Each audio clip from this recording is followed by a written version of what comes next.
Graça e paz de nosso Senhor Jesus. Hoje eu quero meditar sobre o arrependimento que cura. Na realidade, quando nós nos voltamos para Deus, essa é a essência do arrependimento, techuvá, voltar-se para Deus. Não é somente dar uma meia volta, metanoia, como diz no grego, e voltar para qualquer coisa, mas é retornar para Deus.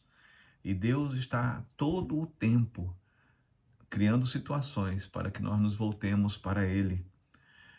Em Lucas, capítulo 22, no verso 61, diz assim: Então, voltando-se o Senhor, fixou os olhos em Pedro, e Pedro se lembrou da palavra do Senhor.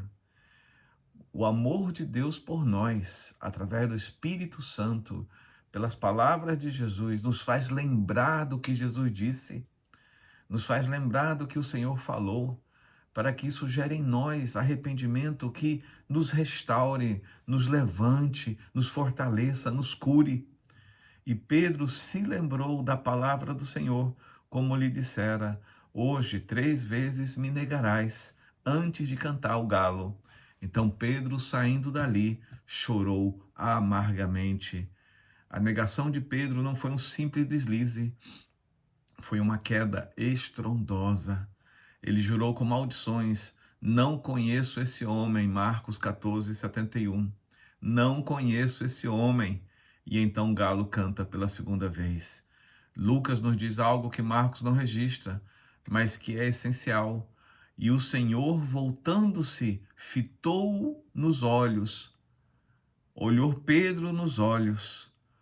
E qual foi a expressão desse olhar? Acusação, desprezo, rejeição? Não. A linguagem da graça nos diz que foi um olhar de verdade, com misericórdia, de confronto para a restauração. E Pedro, lembrando das palavras de Jesus, saiu e chorou amargamente. Marcos 14, 72. A vitória parece ter acabado, mas nos ensina: seu fracasso não é a última palavra. Sua derrota hoje não é o último momento.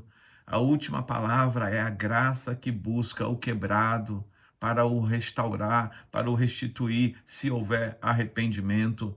Após a ressurreição, as mulheres vão ao túmulo vazio. O anjo dá a notícia mais importante da história: Jesus ressuscitou. E então o anjo dá uma instrução específica em Marcos 16, 7. Mas vão, digam aos discípulos e a Pedro. Note que Pedro já estava arredio, já estava aguerrido, e o anjo diz: falem com os discípulos e com Pedro. Porque, por que isso aconteceu dessa forma? Porque todos sabiam que Pedro havia negado Jesus. Ele poderia pensar, o anjo diria aos discípulos: eu não faço mais parte.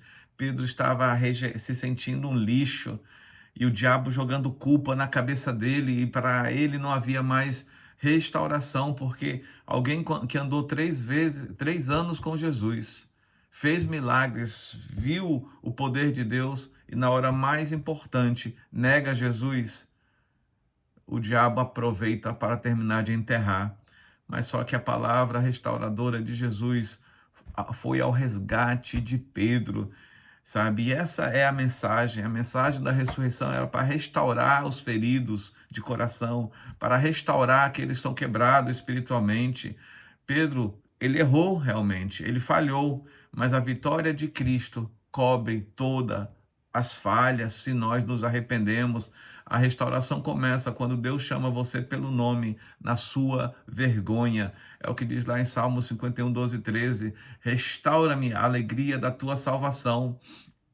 Então ensinarei aos transgressores os teus caminhos. Davi falando sobre tirar aquele peso do pecado, tirar aquele peso da culpa e voltar à alegria da salvação. E João 21, 15 e 17 diz assim: após terem comido, Jesus pergunta a Simão Pedro: Simão, filho de João, você me ama?